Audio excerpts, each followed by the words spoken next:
The wheat fields of New Bizen stretched golden under twin suns. Kim Do-hyun stood on his porch, a cup of cold tea in his weathered hands, watching two small figures chase each other through the tall stalks. His grandchildren, Yuna and Hajin, were 8 years old now. Twins. They had their mother's sharp eyes and their father's stubborn spirit. Do-hyun was 67 years old. His bones ached in the morning. His hair had turned white long ago. But when he watched those children play, he felt something warm in his chest that made all the years worth living. He had been a commander once. A soldier. He had seen things in the deep black of space that still visited him in nightmares. But that was another life. Now he grew wheat. Now he watched his grandchildren grow. Now he was at peace. His daughter, Park Soo-jin, managed the colony's daily operations. She was brilliant and kind, the best parts of her mother who had passed 5 years ago. Her husband, Lee Tai-woo, captained a patrol ship on the Outer Rim. A good man. A careful man. The kind of man Do-hyun trusted with his daughter's heart. New Bizen was one of humanity's younger colonies. 17,000 people lived here, farming the rich soil and mining the mountains for rare metals. It was a quiet place, a safe place. That was why Soo-jin had chosen it to raise her children. The galaxy was vast and full of strange species. Humanity had met hundreds of them over the past 3 centuries. Some were friends. Some were rivals. Most simply ignored the young species that had crawled out of a small blue planet and spread across 17 star systems. The Galactic Council called humans the traitors. They meant it as an insult. Humans preferred negotiation over war. They built relationships instead of empires. They were soft. The other species whispered. Weak.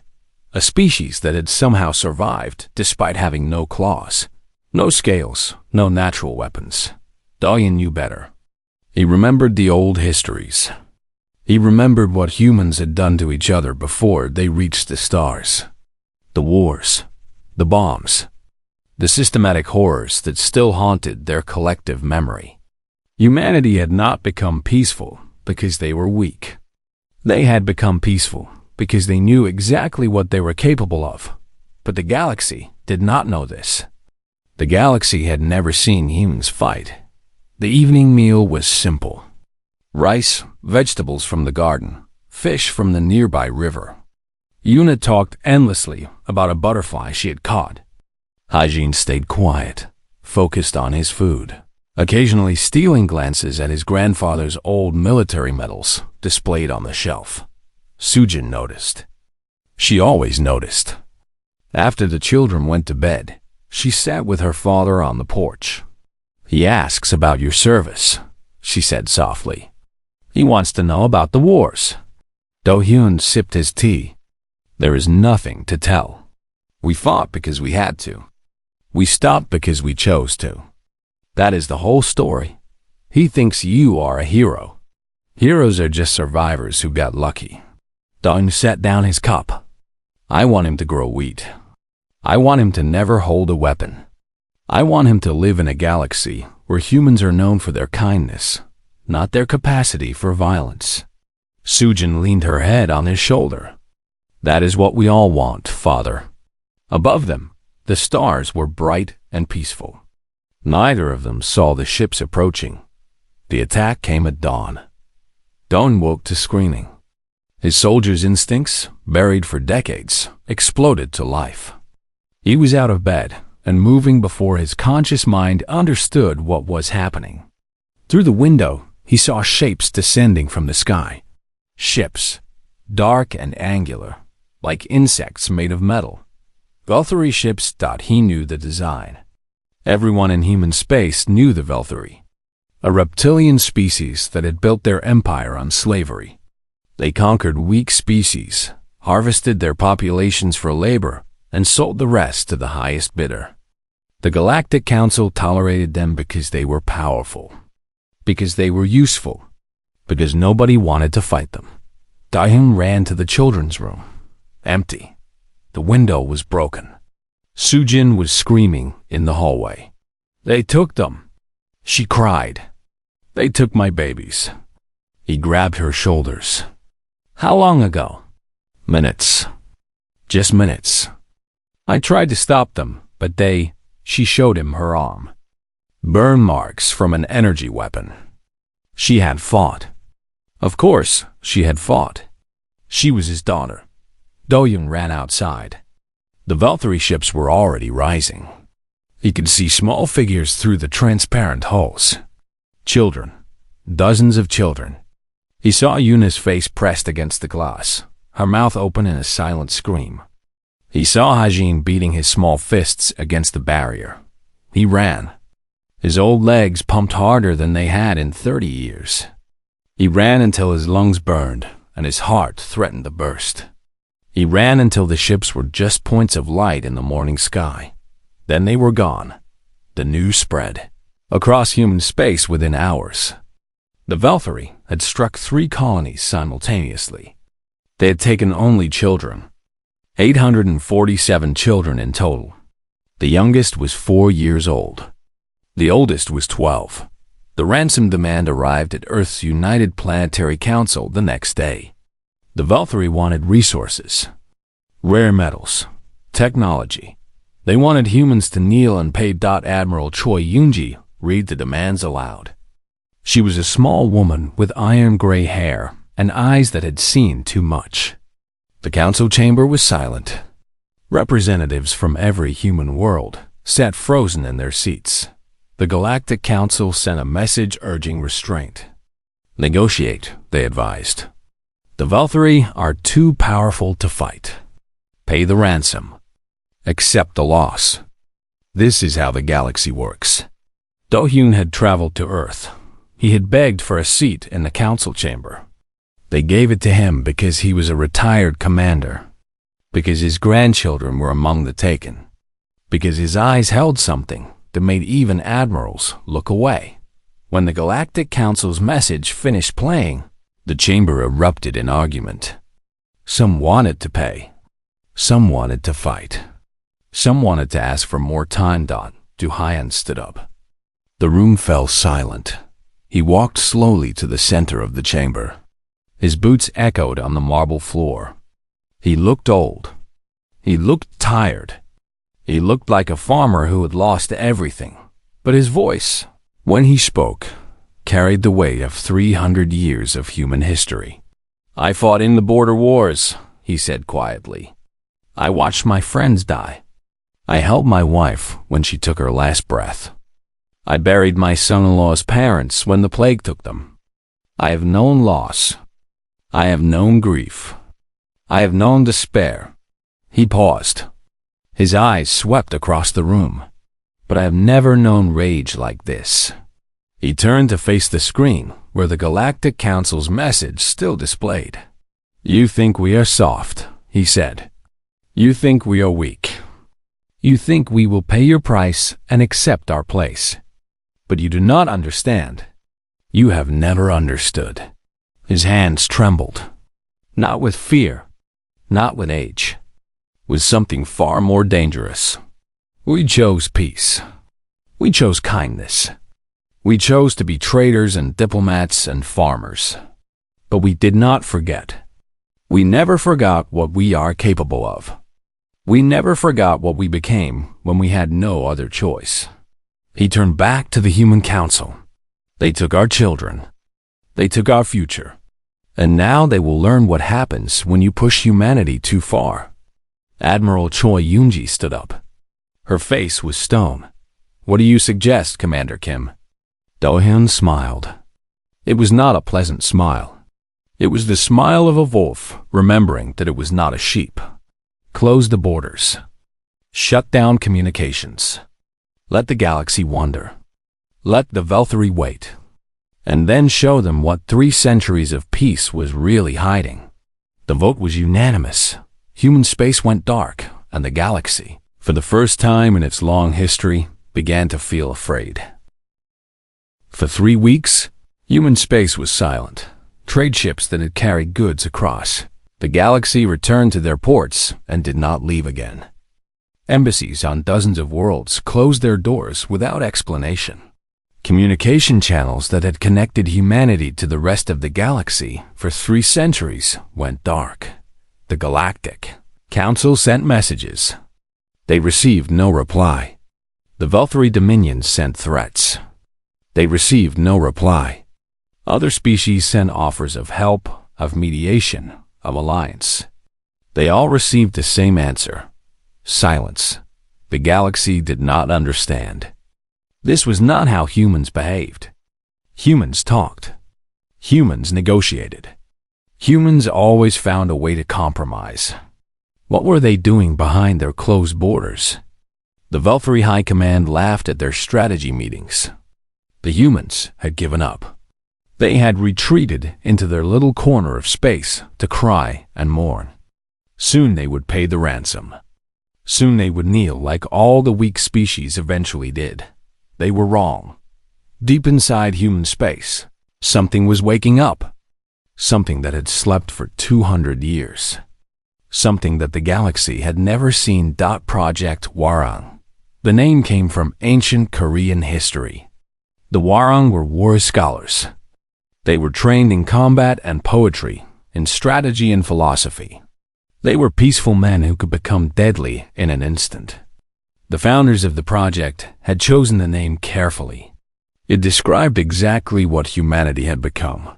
When humans first reached the stars, they made a decision. They would present themselves as peaceful.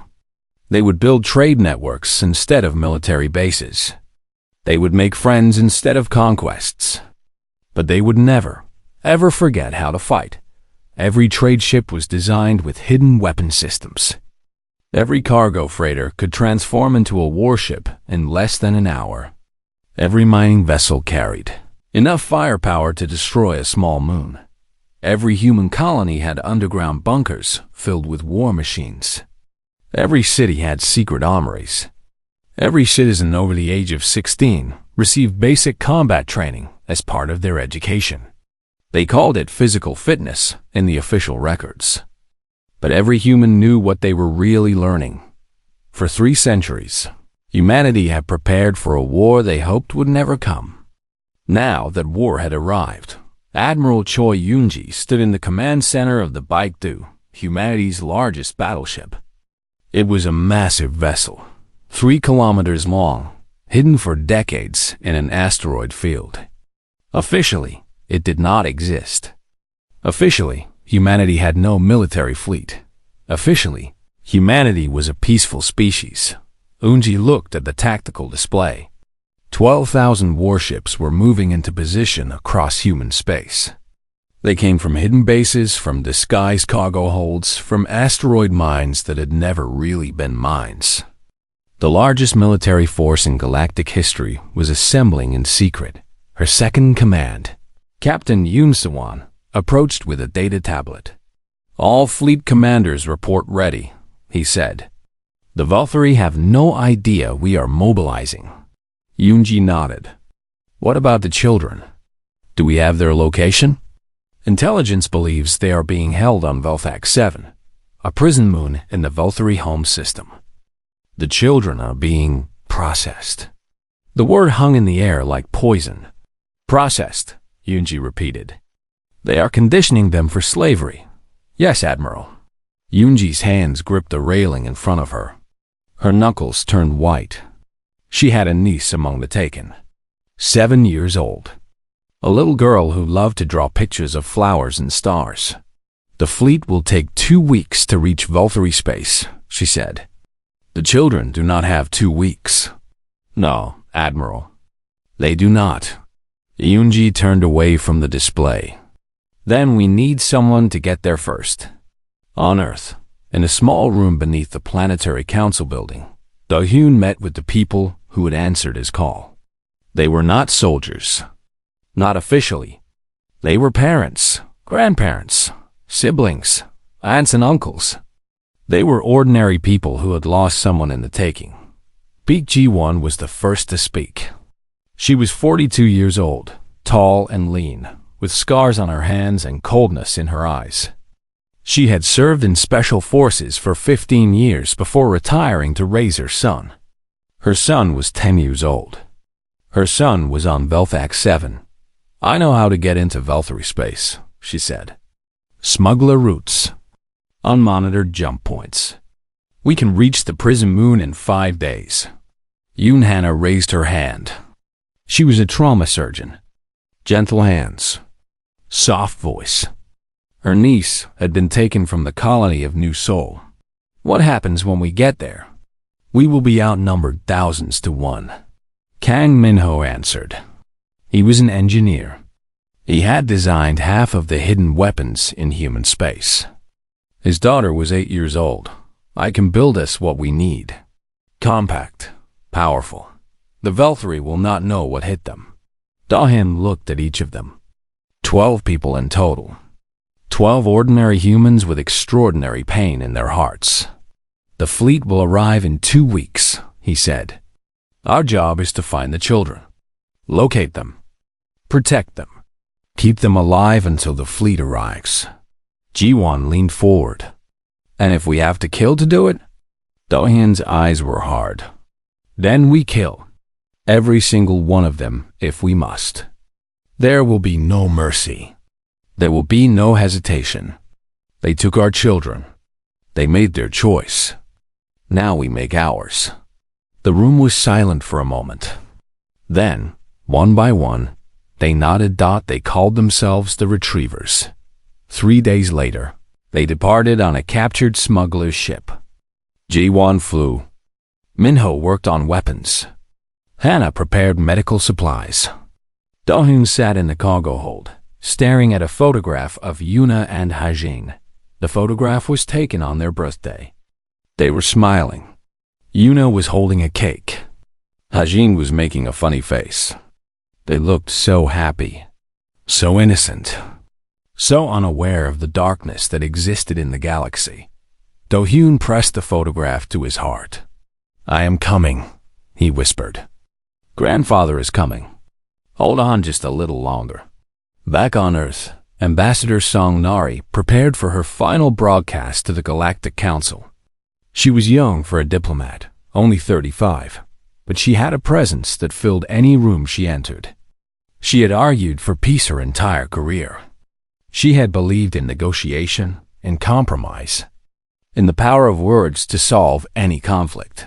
Now she stood before a camera, and her words would shake the galaxy. "For 300 years, she began, we chose peace. We traded instead of conquered. We negotiated instead of destroyed. You saw our kindness and called us weak. You saw our patience and thought we had no strength. You were wrong." She paused. Her eyes burned with controlled fury. "We remembered every war we ever fought against ourselves. We remembered the bombs, the plagues, the systematic horrors. We remembered what we became when pushed beyond our limits. And we chose to be better. We chose peace not because we were incapable of war, but because we knew its true cost." Her voice hardened. "You took our children, our future, our hope. And now you will learn what humanity truly is. We are not sheep pretending to be wolves. We are wolves who chose to be shepherds. And when you threaten our flock," she leaned closer to the camera, "we remember exactly what we are." The broadcast ended. The galaxy watched in stunned silence.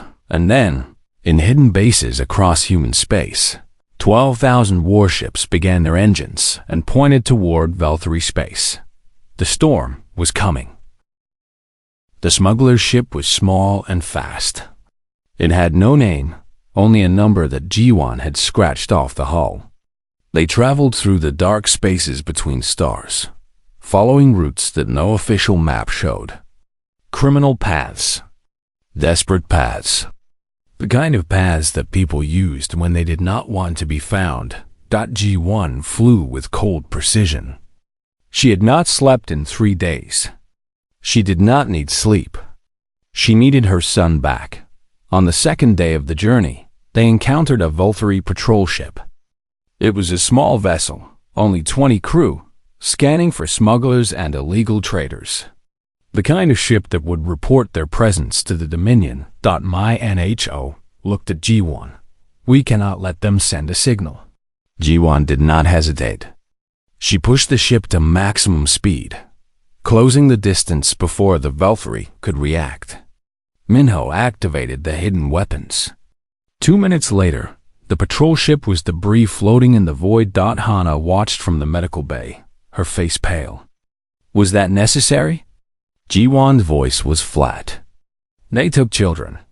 There is no mercy left in me. Dahin said nothing. He understood. He felt the same emptiness inside, the same cold space where his compassion used to live. The Valkyrie had taken more than children. They had taken the part of him that believed in peace.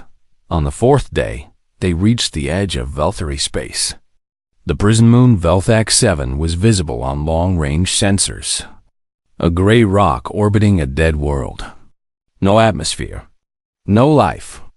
Just cells and guards and 847 human children being prepared for lives of slavery. My NHO studied the sensor data. Heavy security? Orbital platforms. Ground forces. At least 2,000 guards. And 12 of us, Hana said quietly. Ji-won smiled. It was not a pleasant expression. 12 humans. They have no idea what that means. They landed on the dark side of the moon, far from any sensors. The surface was cold and lifeless. They wore environmental suits and carried weapons that Minho had built from parts, scavenged during the journey. Small, compact, powerful enough to punch through Valkyrie armor. Do-hyun led the way. His old body complained with every step, but he ignored it. Somewhere ahead, his grandchildren were waiting. Somewhere ahead, Yuna and Hajin were scared and alone. He would walk through fire to reach them. The prison facility was built into the moon itself. Tunnels and chambers carved from the rock, sealed against the vacuum outside. Ji-won had obtained blueprints from intelligence contacts. She knew every entrance, every guard station, every camera. Main entrance is too heavily defended, she said. We used the waste disposal tunnels. Disgusting but unguarded. Nobody complained. They crawled through pipes filled with things that none of them wanted to identify. They moved in silence, communicating with hand signals. 12 ordinary people becoming something else. Something dangerous. They emerged in a maintenance section near the children's holding area. Ji-won took point, her weapon raised. They moved through corridors lit by dim emergency lights. Twice they encountered guards. Twice the guards died before they could raise an alarm. Do-hyun tried not to look at the bodies. He tried not to think about who they might have been. Fathers, sons, brothers. But then he remembered Yuna's face pressed against the glass of the ship. He remembered Hajin's small fists beating uselessly against the barrier. And he felt nothing for the fallen Valkyrie. Nothing at all. The children's section was deeper in the facility. As they approached, they began to hear sounds, crying, screaming, the mechanical hum of conditioning equipment. Hana's hand shook. What are they doing to them? Minho checked his scanner. Neural conditioning. They are breaking their minds, making them obedient. Dahyun's vision went red. He pushed forward faster. The others followed. They reached an observation window that looked down into a large chamber. What they saw would haunt them forever. Rows of children strapped to metal chairs. Devices attached to their heads. Screens flashing images too fast for human eyes to follow. Some children were screaming. Some were silent, their eyes empty. Some were too small to understand what was happening to them. In the front row, Do-hyun saw his grandchildren. Yuna was not moving. Her eyes stared at nothing. The conditioning had already begun to work on her. Hajin was different. He was fighting. Even strapped to the chair, he was struggling, screaming, refusing to submit. Blood ran down his wrists where the restraints had cut into his skin. A Valkyrie guard approached Hygiene with a shock stick. The boy spat at him. The guard raised the weapon. Do-hyun did not remember moving. He did not remember breaking through the observation window. He did not remember crossing the chamber floor. He only remembered the feeling of his hands around the guard's throat, squeezing until something cracked. The chamber erupted into chaos. Ji-won and the others poured through the broken window. Weapons firing. Guards fell. Alarms screamed. The retrievers moved through the room like vengeful ghosts, freeing children from their restraints, eliminating anyone who tried to stop them. Do-hyun reached his grandchildren. He pulled the device from Yuna's head as gently as he could. She did not react. Her eyes remained empty. "Yuna," he whispered. "Yuna, it's grandfather. Can you hear me?" Nothing. No response. His heart cracked. Hajin grabbed his arm. "Grandpa, you came." Do-hyun freed him from the chair. The boy was covered in blood and bruises, but his eyes were clear.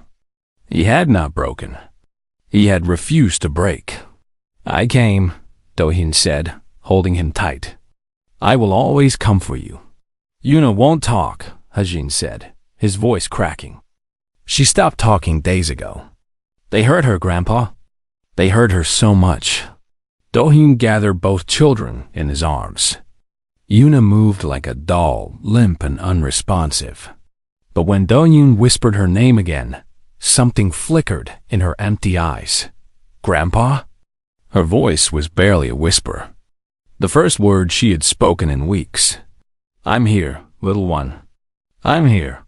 The facility alarms continued to scream. More guards were coming. Ji-won shouted orders, directing the retrievers to gather the children and move toward the extraction point. But there were too many children and not enough time. The guards were closing in from every direction. Minho's weapons were running low on power. Hana was treating wounded children who could barely walk. They made it to an underground bunker, a storage area that Ji-won had identified as defensible. 847 children huddled together in the dim light, some crying, some silent, all traumatized beyond words. The retrievers took positions at the entrances. The Valkyrie began their assault. For hours, they held. Ji-won killed with cold efficiency. Minho turned maintenance equipment into deadly traps. Hana kept the wounded alive through sheer force of will. Do-hyun stood guard over Yuna and Hajin, firing at anything that moved in the corridors. But they were running out of ammunition, running out of strength, running out of time. Then Hajin tugged at Do-hyun's sleeve. "Grandpa, look." Through a crack in the bunker's ceiling, they could see the sky, or what passed for sky on this airless moon. Ships were appearing. Not one or two, hundreds, thousands. They filled the black void, like stars coming to life. Human ships. The fleet had arrived. Do-hyun smiled. For the first time in weeks, he truly smiled. "The cavalry is here," he said. Above them, the largest military force in galactic history prepared to show the Valkyrie what humanity truly meant. The battle for Velthak 7 was about to begin. Admiral Choi Yoonji stood on the bridge of the Baekdu as her fleet emerged from hyperspace. 12,000 warships filled the void around Velthak 7, their hulls gleaming in the light of distant stars. The maneuver was so precise that even Yoonji's own officers gasped. To exit hyperspace this close to a planet in perfect formation should have been impossible. But humanity had spent 3 centuries preparing for this moment. Every calculation had been made. Every variable had been accounted for. They had trained for a war they hoped would never come. And now that war was here, the Valkyrie defense fleet scrambled to respond. They had 800 warships in the system, plus dozens of orbital platforms and ground defenses. It was the largest defensive force in their empire. Against any other species, it would have been more than enough. Against humanity, it was not even close. Yoonji opened the communication channel. Her voice was calm and cold, Valkyrie High Command. This is Admiral Choi Yoonji of the Human Defense Force. You have 1 hour to surrender every human child unharmed. For every child hurt after this moment, we will destroy one of your worlds. This is not a negotiation. This is not a warning. This is a promise. The Valkyrie commander laughed. His name was Vex, and he had conquered 17 species in his career. He had never lost a battle. He had never faced an enemy he could not break. Foolish humans, he replied. We have the largest military in the quadrant. We have crushed 60 species. Your threats are empty noise. Eunji did not respond. She simply cut the channel and turned to her tactical officer. Begin the attack. The Battle of Velthak 7 lasted 4 hours. It would be studied in military academies for centuries. It would become the moment when the galaxy learned what humanity truly was. Human ships moved with terrifying coordination. They did not fight like other species, with honor duels and territorial displays. They fought like predators. They fought like a species that had spent millennia killing each other, that knew exactly how to make death efficient. The first wave targeted Valkyrie communication systems. Within 10 minutes, the enemy fleet could not coordinate. Ships that tried to form defensive positions found themselves isolated and surrounded. Ships that tried to attack found themselves outmaneuvered and destroyed. The second wave targeted engines. Valkyrie vessels found themselves drifting, unable to flee or advance. Human ships picked them apart with surgical precision. Commander Vex watched his fleet die. He had never seen anything like it. These humans fought without hesitation, without mercy, without the slightest care for the rules of galactic warfare. They did not accept surrenders. They did not take prisoners. They simply killed. What are these creatures? He whispered. His second officer, who had studied human history, answered in a trembling voice. They are what we made them. They chose peace for 3 centuries. We reminded them of what they were before. On the surface of Velthak 7, the battle was even more intense. Human dropships descended through the chaos, protected by covering fire from the orbital fleet. Marines poured out of the vessels, their armor black as night, their weapons blazing. The Valkyrie guards at the prison facility were veterans. They had put down dozens of slave rebellions. They knew how to fight. They died anyway. The humans moved through the facility with brutal efficiency. They cleared rooms in seconds. They advanced without stopping, without resting, without slowing. And always, they asked the same question. Where are the children? In the underground bunker, Do-hyun and the retrievers heard the battle above. The Valkyrie guards who had been assaulting their position suddenly turned and fled. New sounds echoed through the corridors. Human voices. Human boots. The bunker door exploded inward. Marines in black armor poured through, weapons ready. When they saw the children, they stopped. For a moment, nobody moved. Then a Marine removed her helmet. She was young, maybe 25, with tears streaming down her face. We found them, she said into her radio. We found all of them. The children were evacuated to medical ships in orbit. Doctors and nurses worked around the clock, treating injuries, reversing the conditioning, healing what could be healed. Some damage would never fully heal. Some scars would last forever, but they were alive.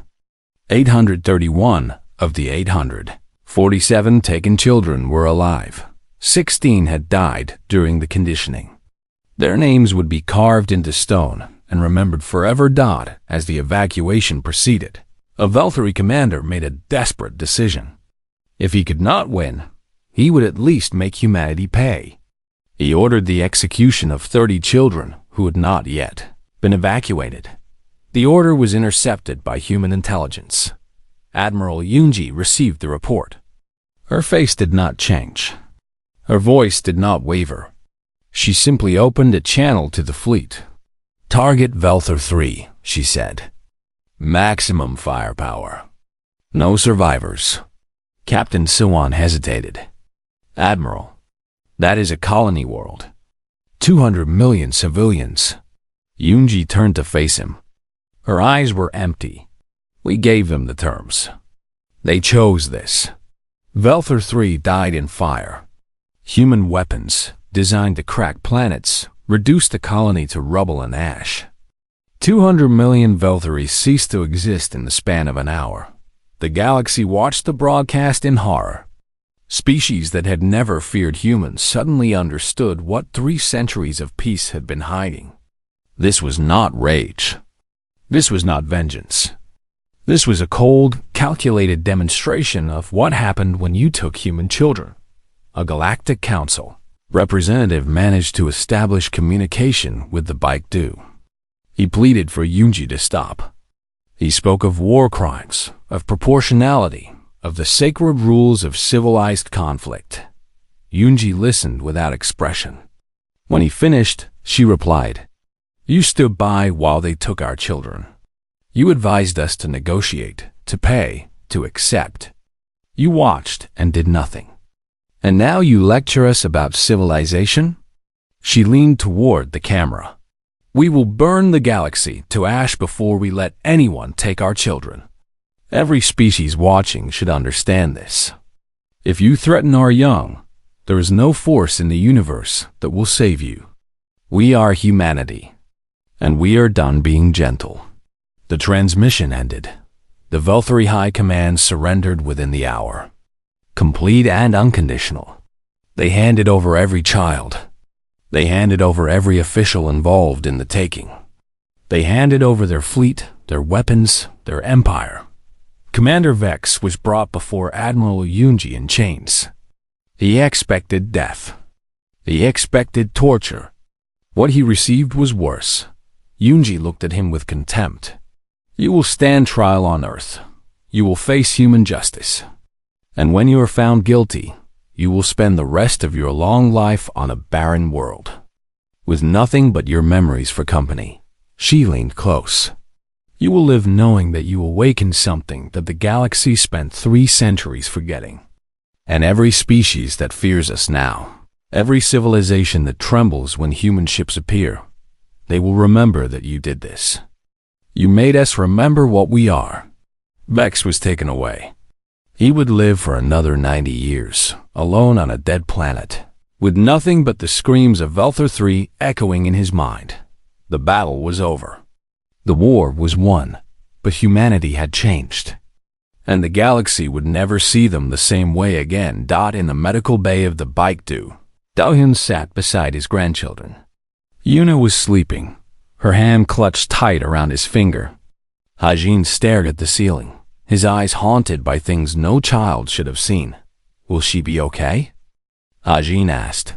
Daehyun stroked Yuna's hair. "She will recover. We will help her. All of us. The bad ones are gone? They are gone. They will never hurt anyone again." Hajin was quiet for a long moment. Then he said something that broke Daehyun's heart. "Grandpa, I killed a guard. Before you came. He tried to hurt Yuna, and I took his knife, and I..." Daehyun pulled the boy close. "You protected your sister. You did what you had to do. Does that make me a bad person?" Daehyun closed his eyes. He thought of all the bodies he had left behind, all the lives he had taken in his long career, all the violence that lived inside every human, waiting for the moment when it was needed. "No," he said finally. "It makes you human. And being human means carrying that weight and finding a way to live despite it." Outside the medical bay window, the stars burned cold and distant. The fleet was preparing to return home. The war was over, but the galaxy had learned a lesson it would never forget. Humanity was not weak. Humanity was not soft. Humanity was simply waiting, and now everyone knew what they were waiting for. 6 months had passed since the Battle of Veltha 7. The galaxy was different now. Trade routes that had once flowed freely through Valtteri space were being rebuilt under new management. Species that had lived in fear of the Dominion were learning to walk with their heads high. The old order was crumbling, and something new was rising from its ashes. On Earth, in the Hall of Remembrance, a black stone pillar stood in the center of a quiet garden. 16 names were carved into its surface. 16 children who had not come home. The pillar was visible from orbit, a dark mark against the blue and green of the planet. A reminder, a promise. The trials of the Valtteri leadership had lasted 3 months. Judges from every human world had presided over the proceedings. The evidence was overwhelming. The testimonies of the children were devastating. Some were too damaged to speak, so recordings of their conditioning sessions were played instead. Park Soo-jin had requested a position as one of the judges. She had sat through every minute of every session, her face stone, her eyes burning. When Commander Vex was brought before her, she spoke only 6 words. "You took my children from me." Vex tried to speak, tried to explain, tried to justify. Soo-jin did not listen.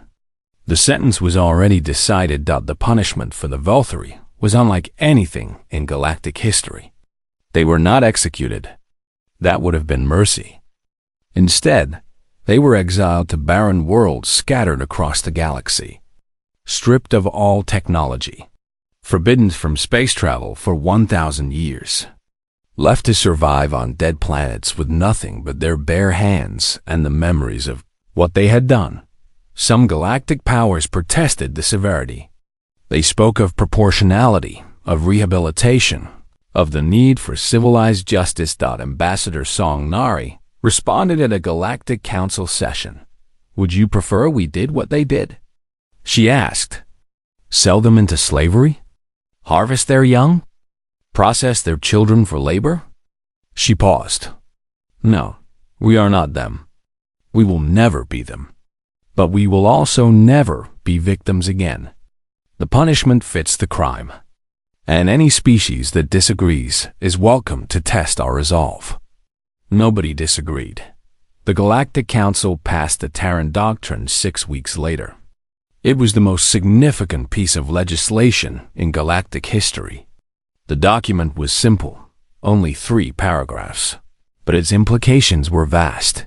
Any attack on human children by any species would be considered an act of war against humanity itself. Full retaliation would follow. No warnings, no negotiations, no mercy. When asked why the galaxy accepted such unprecedented terms, a council historian later wrote, "We had seen what happened when humans were pushed. We had watched Valtteri 3 burn. We understood, finally, what 3 centuries of peace had been hiding. Humanity was not weak. They were controlled. And losing that control was something the galaxy could not afford to see again." The retrievers were honored as heroes. Medals were given. Speeches were made. Ji-won, Hana, Minho, and the others stood on stages and accepted the praise of billions. But they did not feel like heroes. Ji-won's son had survived, but he woke screaming most nights. The conditioning had left scars that no metal could heal. Hana's niece barely spoke anymore. She communicated through drawings, dark images that would have frightened any child psychologist. Minho's daughter was afraid of enclosed spaces. The cells on Velvac 7 had broken something inside her that might never be fixed. They had saved the children, but they had not saved them whole. Donghin returned to New Bizen with Yuna and Hajin. The colony was being rebuilt. New families were arriving. The wheat fields were growing again. Soo-jin had resigned from her position as administrator. She could not return to normal work after what she had witnessed at the trials. Instead, she spent her days with her children, helping them heal, helping herself heal.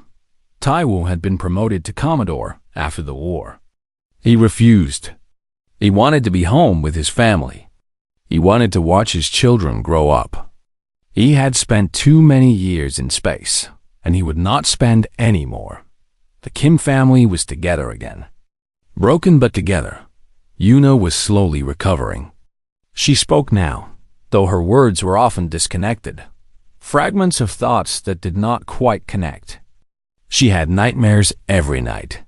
She woke up crying for her mother, but sometimes, in the quiet moments, she smiled. Small smiles, but real ones. Hajin was different, harder. The boy who had loved to explore and ask questions was gone.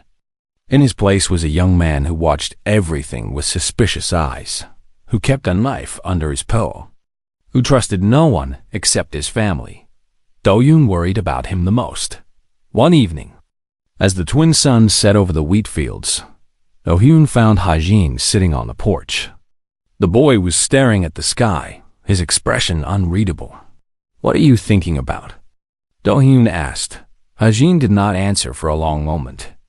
Then he said, "I want to be a soldier."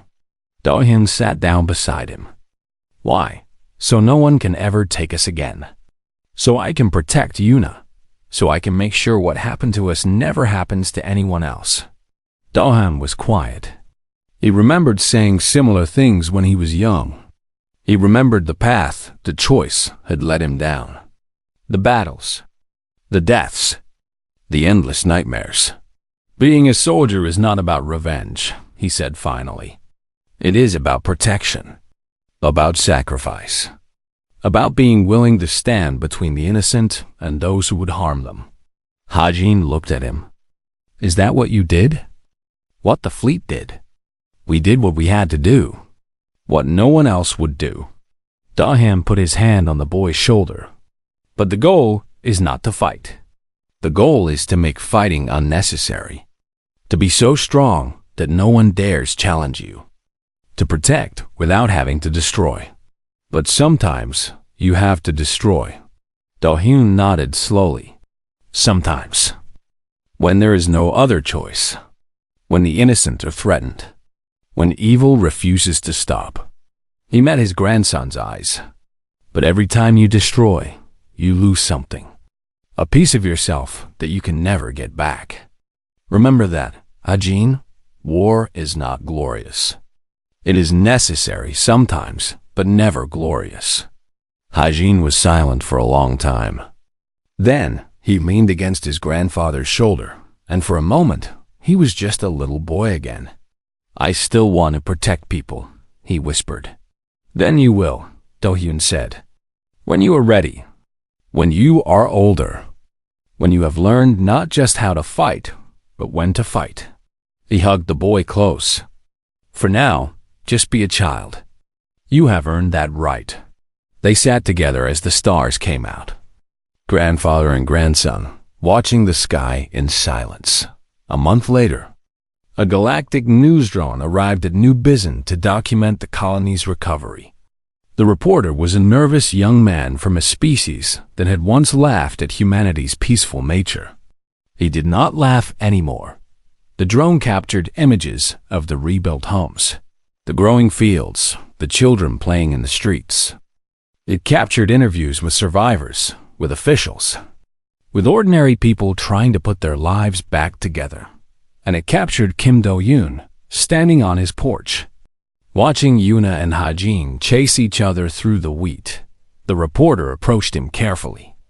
"Commander Kim, do you have any message for the galaxy?" Do-hyun did not look at the camera at first. He watched his grandchildren play. Their laughter carried on the wind, their shadows stretching long in the evening light. Then he turned. His face was weathered. His hair was white. He looked like an old farmer, tired and peaceful, but his eyes held something else. Something ancient. Something dangerous. The eyes of a wolf who had chosen to be a shepherd, but had never forgotten its teeth. "A message," he repeated. "Yes, I have a message." He stepped closer to the camera.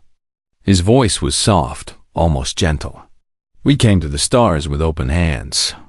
We built instead of conquered. We traded instead of fought. We chose peace because we knew the cost of war. For 300 years, we hoped that kindness would be enough." His eyes hardened. It was not enough. You took our children. You thought we would kneel.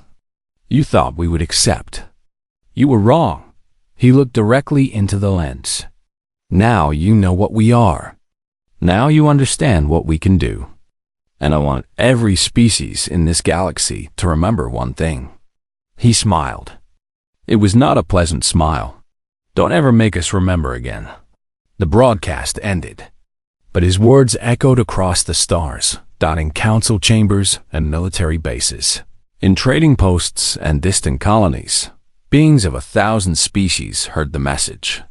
They looked at their own children, their own families, their own hopes for the future, and they understood humanity was not to be touched.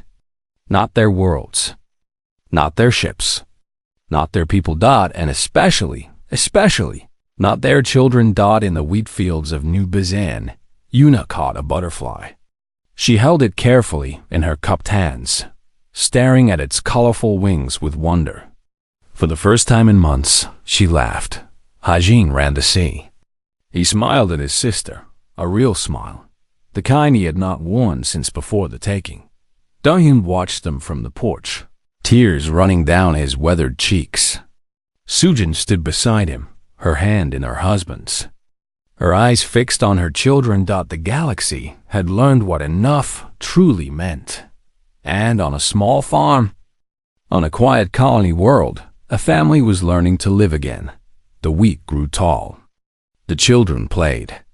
And the stars above were finally at peace.